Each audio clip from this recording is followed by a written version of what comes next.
Hello, bonsoir, bonjour. Bonjour. This is it's Julien. How are you? Hey, not too bad. My name is Jonas. Nice to meet you. It's audio only, so you don't have to have your video on if you don't want. Whatever you want to do. Oh, it's okay. Sure. I cut off the camera.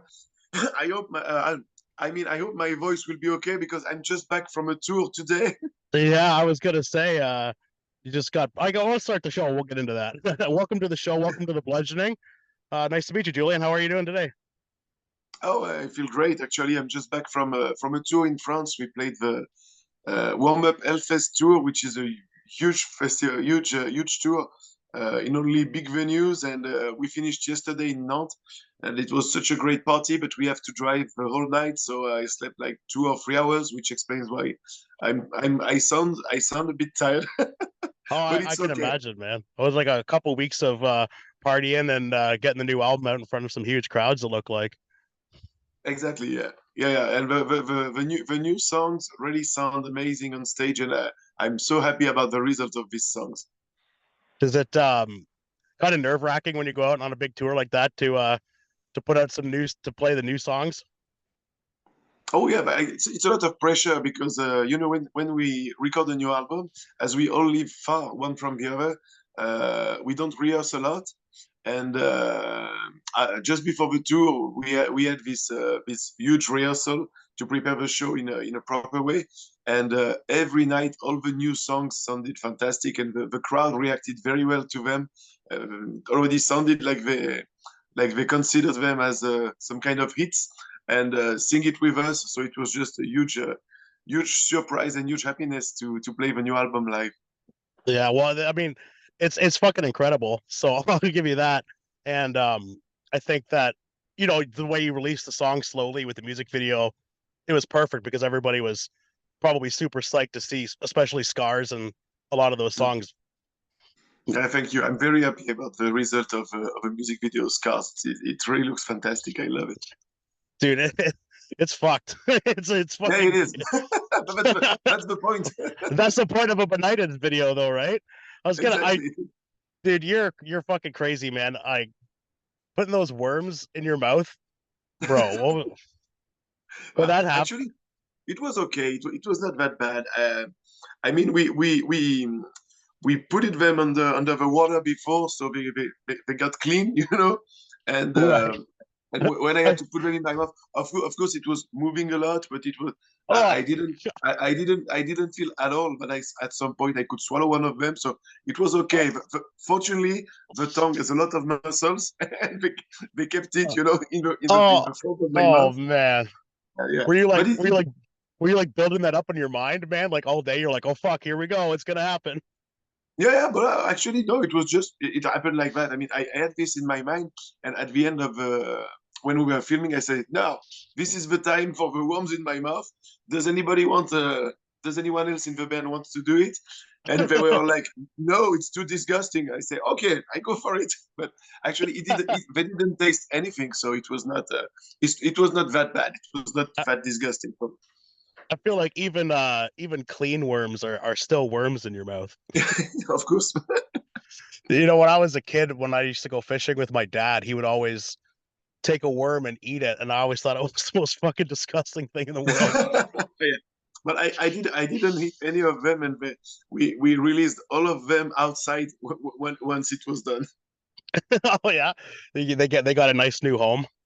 Yeah, I don't know. I hope so, but it was in January, so I don't think they had a long life. But let's hope for them that they found Yeah, some shelter or something. I don't think mealworms have the longest life expectancy. I, I uh, think you're right. so I was gonna the new album, man. Like it's absolutely. I mean, it's a benighted album, but it sounds. I don't know how you guys managed to find a new level of ferocity. Um, it sounds like when you went into the studio with Coley, it sounds like you guys were just like, let's just put everything at 1.25 speed. Was that kind of your process? Well, we don't really have a process. The only thing that we had in mind is that we wanted this album to be very dark, with a lot of creepy horror movie atmospheres to underline the concept, the theme of the album. Hmm. Uh, and I think Manu, the guitarist, is the only one who writes the songs. So it's just, I mean, he always likes the challenge, the challenges. So yeah, he put in a lot of, I would say, some next level stuff in our songs, like in Speed, for example. I mean, the track with the singer of Axpire is just mind Bro, blowing. When I heard it the first time, I was like, "Whoa!" when you're doing a track with Ollie and you're a pretty fucking fast and intense singer, but when you hear a track with him, are you like, holy fuck, I got to keep up with this guy? Yeah, exactly. Yeah, and the thing is that we actually nothing left to fear. The song with Oli is actually Hmm. a part of the new set list, so I have to do all the vocals by myself, Oh my. which is yeah, but it's okay. I mean, I trained a lot. I practiced a lot for being able to find the few times when I can breathe in the song, You already and don't have much time for breath in any of your songs, man, let alone that one. yeah, that's true. But no, I managed to do it, and every night it's one of my favorite songs to sing because it's very comfortable when you once you catch the trick to do the vocals very quickly the way he does. It's very comfortable to do. So every night this song is no it's not a difficulty for me anymore. I can sing it pretty easily now. Your your vocals are definitely a highlight of the band. Is that something that, I mean, you've been doing this almost the same for 20 years. What were your like, what's your practice method? What's your way of just keeping your voice from being destroyed? Actually, the good thing in that is that all the vocal techniques that I use, I don't need to use my spoken vocal cords. I only Right. use the fake vocal cords, the second pair of cords we have above I would say the spoken vocal cords, the speaking vocal cords, and I can be totally mute, speakingly talking, but I can still do all the techniques I have. So when I catch a cold, for example, and that my spoken voice gets a bit louder, all the other screams and growls and everything stays at the same level. So people actually don't understand how I can do that because between the song, I speak with some kind of loud and kind of destroy voice if I get a call. But all Right. the techniques I use, I don't need the spoken vocal cords for that. So it's pretty easy for me actually.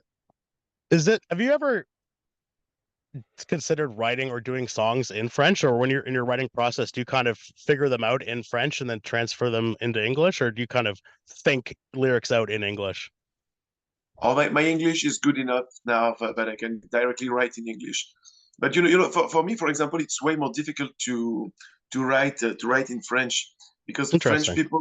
French people are very very hard with their own language. So you can really easily sound stupid in French if you don't.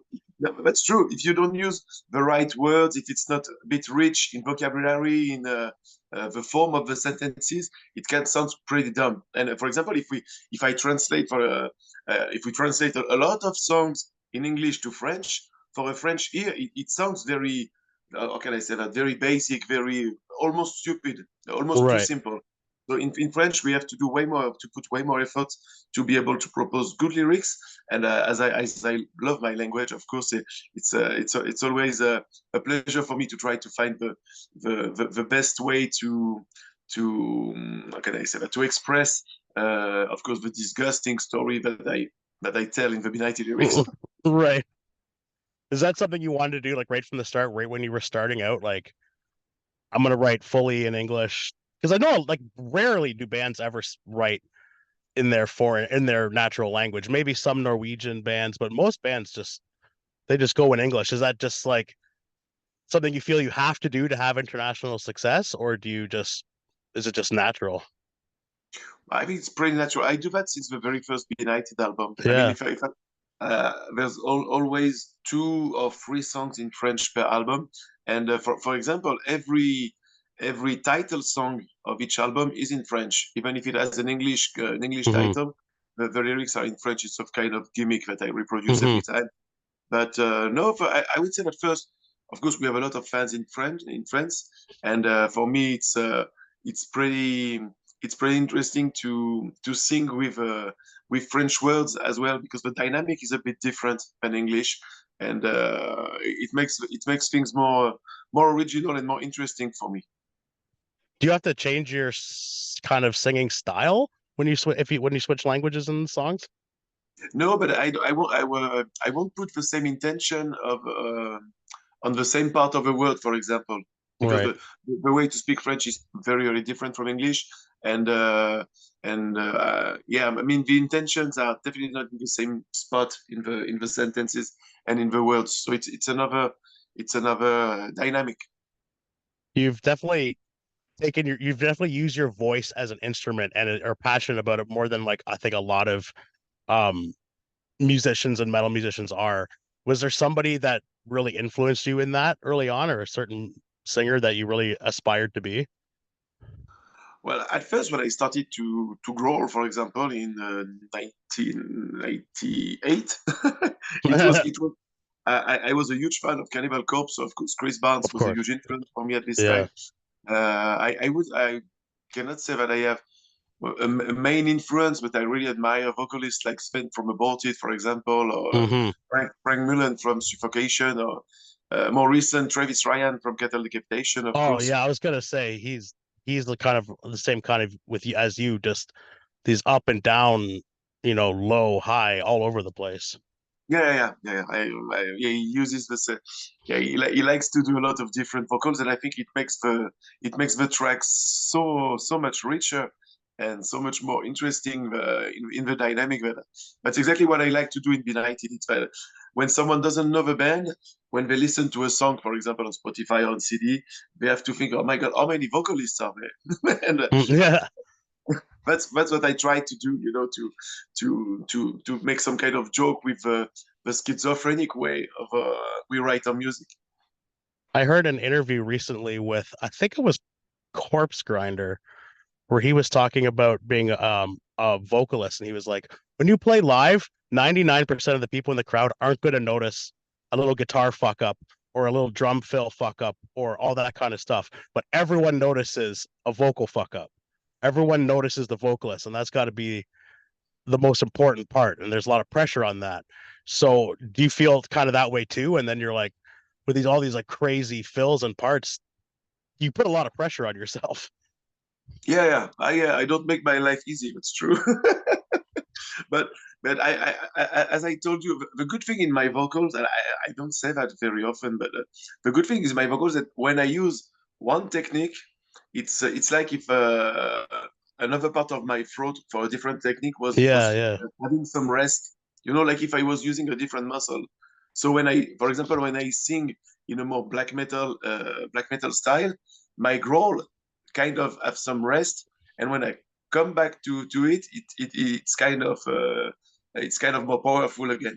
I don't know if I'm clear. I'm sorry. I'm Yeah, French. yeah, but it's also hard to physiologically. You're very in tune with your throat and your voice and your diaphragm. Like that's, I can't even comprehend how that works. Me neither. Don't worry. um, I, so tell I me, just do. tell me a little bit about Ekbom syndrome and what inspired you to write an album about that. I mean, obviously, you find new ways to scare the shit out of people with new psychological damage that we all are on the cusp of having. Yeah. Like, I think psychological terror is maybe the most realistic terror out there. Horror movies, blood and gore is one thing, but psychological terror is so real. It's something that we can all relate to and all can be, you know, afraid of. I think you've really hit on something with each of these albums. Yeah, exactly. Especially because I know exactly what I'm talking about because I work in psychiatry as a nurse for more than 20 years now. So Yeah. all the stories I tell in the Benighted albums are realistic stories with actual symptoms of psychosis, no matter what kind of psychosis it is. Most of the time, of course, I talk about schizophrenia, and it's the case again for egg bomb. I just use the word egg bomb because the theme of the hallucinations of the schizophrenic girl in the album, it's all about insects and having feeling like Ugh. bugs or worms running under your skin, and cut your skin to try to take them out. And as it's exactly the definition of the egg bomb syndrome, which is more kind of how can I say that? More kind of neurological, psychological syndrome, but it's not schizophrenia, but it's a very precise syndrome with a theme of insects. So the name egg bomb, as I know what it means, what this syndrome means. For me, it was the perfect enigmatic title for the album because I knew that nobody would know what egg bomb means because it's very precise stuff in psychiatry. Uh, Hmm.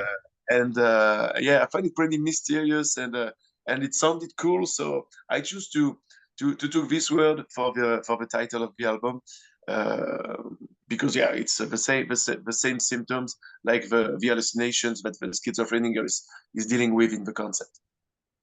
Um, you've 10 albums now of delving into the most fucked up parts of the human psyche. Yeah. Does it I mean, working in psychiatry as a nurse or in the psych wards for so long, does it kind of continue to blow your mind, the bottomless well of inspiration that is in front of you? Oh yeah, I know that I will never get. How can I say that? I will never miss any new ideas because I see so many things at my work that I mean I could write 10 albums in a year if I had the time to. So I'm really not worried about having some kind of lack of inspiration at some point. Yeah. Yeah, yeah, no, no, Uh, I'm not worried at all. is it sort of almost therapeutic as a way to deal with the things you experience at work to write about it? Of course it is. Of course. I mean, Benighted by itself is a massive way for me to release all the negative, the negativity, negative energies that I can get at my job, and it makes a perfect balance because on the other side, I use a lot of music with my patients, so it's a perfect balance to always feel good in my job, and when things start to get a bit intense, to be able to release it on the shows or writing the lyrics or even practicing some sports. I mean, every occasion I have to release the energy is great, and Benighted is the best way to do it. Do you, how did, it was what was the reason why you got decided to get into being a psych nurse? Was it something you've always kind of been fascinated in wanting to help people with these issues? Actually, not at all. Not at all. When I finished nurse school, I was working in cardiology, and there was this new crisis center that it was brand new, and they hired some nurses, and I was contacted to if I was interested to be one of them, and I didn't know a lot about psychiatry honestly because it was not what I wanted to do at first. But I told myself, hey, that's a brand new department. It must be pretty rare to have the occasion to organize your job, with a fresh department. And I say, okay, let's go.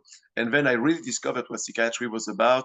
And the psychiatrist, the old nurses I was working with, learned me so many things. I really discovered the I'm gonna say the sector of psychiatry at this time. And look at me, I'm still there. So yeah, I'm really into it right now. I love my job. I really, really love my job. It's a very noble strain of nursing to go into. I was asking my mom a little bit about it because she's been a nurse for like, 40 years, Okay. and Yeah. I asked her like, did you ever consider being a psych nurse? And she said, "Oh, she said that she did I did it for a little bit, and she said it was absolutely terrifying, and it takes the strongest of people to be willing to do it." And she said that she has like the most utmost respect for people who chose to work as a psych nurses. Thank you, but you have to say thank you, thanks to thanks. Yeah, but I mean, I'm used to that, and when you know yourself very well, you know where your weak points are, you know where your strength is, and it's all about knowing yourself and know where you can go and where you can't go. I mean, it's a psychological um gymnastics I'm used to, and I adapt myself pretty easily considering every situation. So it's no problem for me. That's it still takes a very a strong will to probably go into work some days. But obviously, if you're passionate, and you feel like you're helping people. Like you said a little bit ago that you use music to help with your patients. I take it you're not blasting Benighted at them, but how does how do you what kind of No, but music do you use? no, I mean, I use of way more mainstream music, of course. And yeah, the good thing in my job is that I just have to inject my own passions with my patients, and Hmm. and it works. They work on their symptoms without even noticing they are working on it. Because I do a lot of sport with them. I play music with them. I every Friday I bring a group of patients to a dog shelters to a dog shelter to take care of the dogs.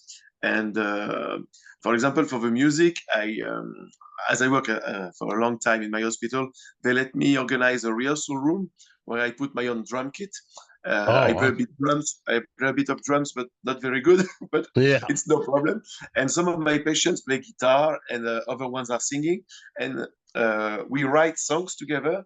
And after 1 year, 1 year and a half, when we have something like 5 or 6 songs, all written by the patients for the lyrics, we go to a recording studio which is close to my place and which belongs to a former sound guy for Benighted, and I bring them to record their stuff, and they all go back home with their own album with what they recorded on it and their name on the cover and everything. So they are very very happy about it. Dude, that is so fucking cool. I wish, oh my gosh, that's amazing. I wish we had that kind of access to proper mental health here in Canada. I feel like, you know, the ability to do that doesn't exist here. We just kind of put people in a room and fill them up with pills and no one actually try to help anybody. Ah, fuck, that sounds sad.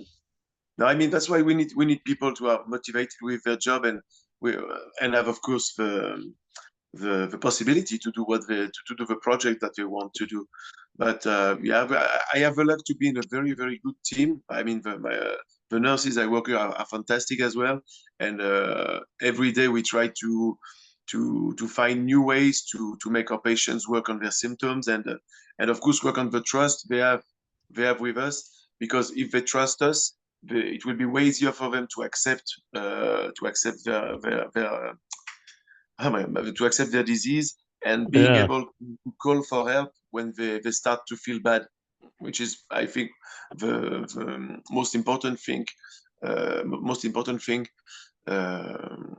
when you work as a nurse. It's this, that patient trusts you enough to be able to call you when they feel bad and before they go into crisis. Right. Like I feel like here, I don't know what it's like in France, but here in Canada, we have massive mental health crisis and homeless crisis, and it's 90% of the people who are living on the streets are in mental health crisis. And it Yeah, I remember this street when we toured Canada many years ago. I remember in Vancouver there is a street full of people talking alone, and it oh was something like 1 kilometer or something yeah, of dude. people on the street, and it was so sad to see this. It was Yeah. It's called Pigeon Park. I used to live in Vancouver. It's called Pigeon Park, and it's right near the Rickshaw Theater, which is probably where you played. yeah, probably yeah, because Yeah. there is I don't remember the name of the venue, but it was at the very end of the street, and Yeah. I remember it was even a bit frightening because there were so many people apparently in pain and totally delusional. It was very very sad to watch. There's yeah, that part of Vancouver, there's, it's worse now. Like there's just hundreds and hundreds of people that live on that street. And you go 2 blocks away and it's a place called Gastown, which is like the big tourist pubs, expensive pubs and restaurants, and it's just a block away from like people who spend have $5,000 a month apartments. Oh, it's And weird. it's really depressing. People think, that Canada is this like, mecca, but we have some really bad mental health issues in this country. Like it's really bad, and it just keeps getting Ah, worse because there's it's just no sad. money. There's just no money to spend on it, right? Yeah, yeah, but it's always about the money. I mean, always in France, it's the same. You have to be very motivated to still want to do your job in a good way. I'm sure it's the same there too. Like the Yeah, people who are in charge in the hospitals and who run the mental health centers, they're still passionate, but the system starts to drain on you. Yeah, exactly. They trust you to do always more and more work with always less and less money. Yeah, I think that's kind of the way in every system. I work in construction and I feel the same way. I run a little construction company and I feel like I'm always supposed to do more and more work for less and less pay. Yeah, I think it's in many sectors it's the same. Unfortunately, I think. Yeah, and of course, doing death metal journalism and playing death metal doesn't pay the bills. So Oh no, we would do something else if it was. no, yeah, nobody gets into extreme music to pay the bills and get rich. Yeah.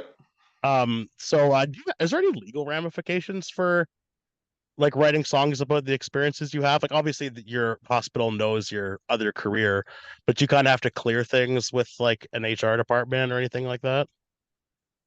Can you repeat the question, please? Sorry, sorry, if you're taking inspiration from real life scenarios, patients and stuff like that for your songwriting, are there Yeah. legal ramifications about it? Like, do you have to like clear things sometimes? Of course. I would never tell the exact story of a patient. I mean, I'm sure, no patient would dig into the Benighted lyrics, but I have to protect their privacy, of course. So I just inspire myself from symptoms that I watch at my work, and then I create a coherent story with a coherent. Oh God, fuck. With a coherent link between the trauma of the childhood of the person fall sick and of the symptoms developed in time. But yeah, protect of course I protect my patient's privacy, and I would not tell the exact story. So one of my patients could something like recognize himself in the Yeah. benefit lyrics, of course. Yeah, it must be kind of something that you have to be very careful with because you could be like, "Oh, this is a great story," but I've got to like you got to hone yourself back a little bit sometimes, maybe. True, of course, and I don't want my patients to feel like used to for my band. I mean, it would be very disrespectful. Yeah, absolutely. I was gonna ask you, the new video you have two different guest vocals, and it's kind of becoming a big thing in metal, especially death metal and grindcore, to have guest vocals. It's kind of taking a lot of inspiration from hip hop, and I really dig it. I think it's really cool to hear different voices on a song. You talked about Ollie from Arcspire. I guess obviously your label mates and you probably toured together before, so that was an easy.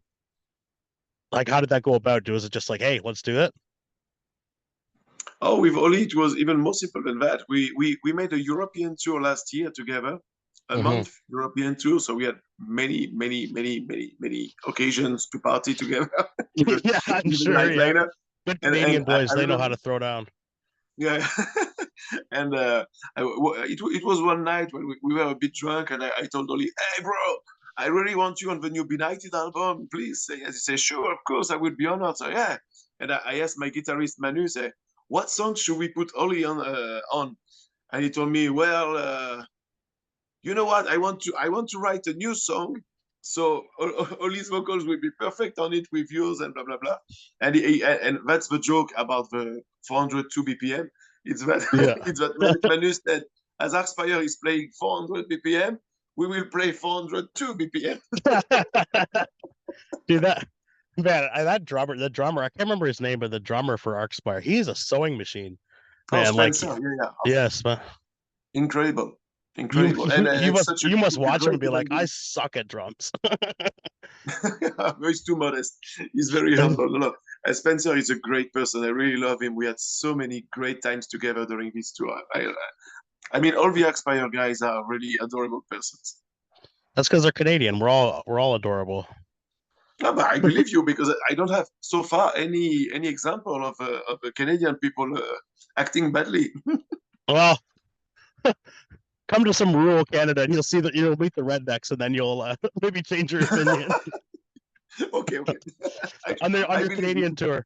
Anyway, go to Alberta, the Texas of Canada, and uh, um, yeah, it's been 5 years since you guys last came to North America.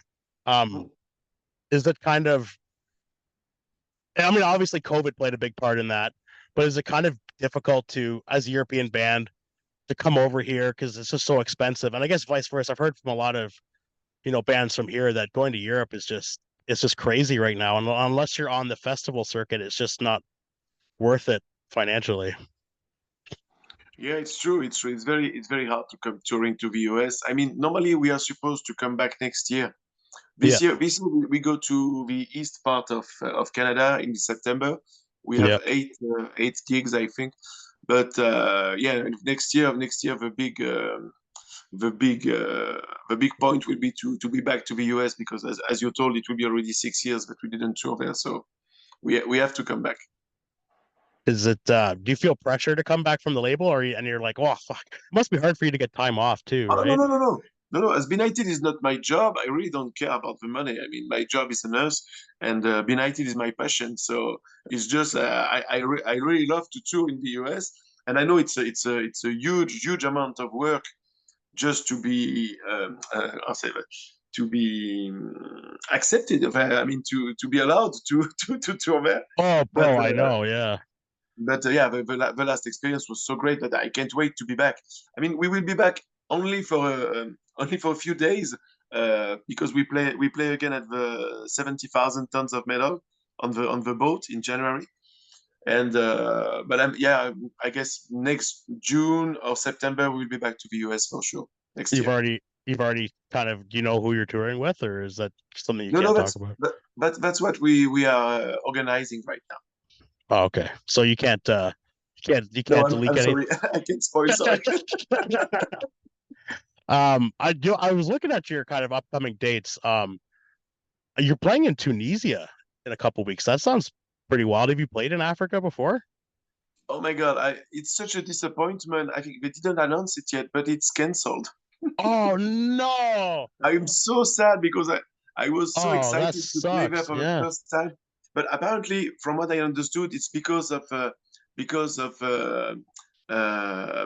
was a shooting in Russia Yeah. recently, and it was requested by the Islamic State or something. And Tunisia, it's directly the government who allows festivals or very big events. And as the festival didn't have the authorization of the government in time, all of the sponsors of the festival said, okay, if it's not sure, we don't put money in it. So Oh, they have to cancel it. They hope that they will be able to do it next year, but so far we don't know where it will be, when it will be, and I'm so disappointed about it because I was dreaming of this weekend there. yeah, man. And the lineup was really good too. Yeah, yeah. Like Oh yeah, so many, for a first so edition it was yeah. yeah. That's a real bummer. And you weren't really on the festival circuit this year in Europe too, right? I am what? You're not. You guys aren't really doing the festival circuit this summer, right? In Europe. No, no, actually, this summer is pretty calm because for the last album, I think we toured all the biggest festival in Europe. So Yeah. this summer we stay a bit calm, and things start to get very seriously in September with Canada, then the European tour, then we have a 70,000 tons of metal, then in March we will have a South American tour, then in May we are supposed to play in Japan. So yeah, we Oh are my very God. busy. You're gonna have a busy 2025, that's for sure. Yeah, yeah. Is it easy to get time off of work? Like you've been working there for a long time, so Yeah, yeah. I mean, my coworkers are very nice people. My boss is also, and they are very happy. My boss is very, how can I say that, proud of the way I work with the patients and the good publicity I do to the department with all the music I play with them and the project I have with the patients. So they kind right. of leave me, they leave me take the days off that I need. And if I need some days without being paid because I don't have vacations anymore, they just allow me Right. to take them. That's excellent. Yeah. That's pretty cool of them. It must be difficult. I know a lot of people in bands. It's like the hardest part is getting time off work to tour Yeah, and definitely. risk It's of true. losing your job and you know. Yeah. And also Um, the other compromise you make is that you never get some rest. no, I can imagine. Um, I was gonna ask you about too, getting having Xavier from Blockheads on the album too. Mhm. I hadn't really heard of them before because I mean obviously they're French grindcore band. I'm from Canada, but I made a playlist of bands because I'm going to Brutal Assault this summer in Prague, and I made a playlist and they're playing that festival, and I was really digging them. And then I saw that he's featured on your album, Hmm? and incredible vocalist and great band. Have you been like kind of friends with them for a long time, and you just kind of put them on the album to give them some exposure, or what was the process behind that? Well, first, I have to say that Blockhead is probably one of the bands that I saw the most savage shows of. I mean, they are so energetic on stage. The singer Xavier is fantastic, and we know each other for 20 years now. I mean, we played so many times together, we partied so many times together, and every time we play together, I invite Xavier on stage with Benighted, or I'm invited on stage to play a Blockhead song with them, and it was just the perfect occasion with this very brutal track to invite him to do the song on a record with us, because we never invited Xavier, and it's really a vocalist that I have a huge respect for. Yeah, I mean, I'm pretty plugged into grindcore and death metal, and I had never heard of them before. So, I mean, Oh, obviously, you won't be local. disappointed.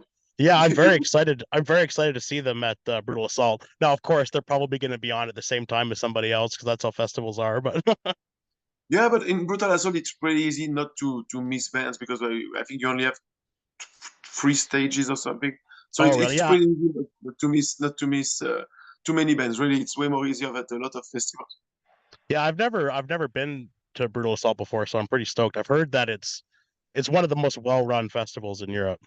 Oh, you will love it. It's my favorite festivals in Europe. It's my favorite festival in Europe. Yeah, Oh I yeah, went to Mystic in Poland a couple years ago, and that one was excellent too. yeah. I've never been there. Yeah, I don't I know. feel I know the name, but I've never been I feel like festivals in Europe are run a lot more fluidly and well here. And every time we try to have a big outdoor festival here, it's a fucking disaster. there. Ah, too bad. We used to have a really cool one here, and then the guy who ran the festival, it was in Montreal. Yeah. Um, he fucked over like 100 bands. He took all their money and put it all into his own band and fucked off. I know, Whoa. like he owes the Cataclysm guys like 30 grand. He owes like all sorts of bands like tons of money. Oh my It was God. it's brutal. It is. He was telling me they were in line to get paid after the festival, and the Offspring manager was yelling at the guy in the at the booth that you got to pay us, you got to pay us. And then they were like, well, fuck, if the Offspring's not getting paid, we're not fucking getting paid. Oh my God. Wow. Is the is I mean, that feels like the early days of touring where you're like, you show up to a venue, you're like, maybe we'll get paid. I don't know. Yeah, exactly. Yeah. It reminds me a lot of memories like that. Yeah. Yeah, fighting with it's different now though, right? Did you still run into stuff like that? Oh yeah, yeah. In the early days of Benighted, of course. Of Yeah, but course. now but nowadays it's not really like that anymore though. Oh no, no, I don't have any example of something recent like this. No. I feel like there's too much pressure from the internet and everything's open now. You can't really get away with that these days. Yeah, which is good, because If I, the word is spread very very quickly when someone does something like that. So bands are warned not to work with this person. well, Julien, it was very nice to talk to you. The new album Ekbom is out now. See them where if you're in Canada, come and see them in September. I know I'll see you in London in September with Oh, Cognitive. oh, perfect. Cog Thank you very much. Cognitive, great dudes and a great band too. I don't know if you've played with them before, but they're excellent dudes. No, no, never. I will be very happy to meet them and see what they look like on stage. I heard Yeah, the music, and I'm very interested, very curious to see them on stage. well, it's been a pleasure to talk to you, Julian. Go rest your throat and get some sleep. Thank you very much, bro. Thank you for All this right. interview. See you very Yeah, soon. no problem. See you there. Bye bye. Bye bye.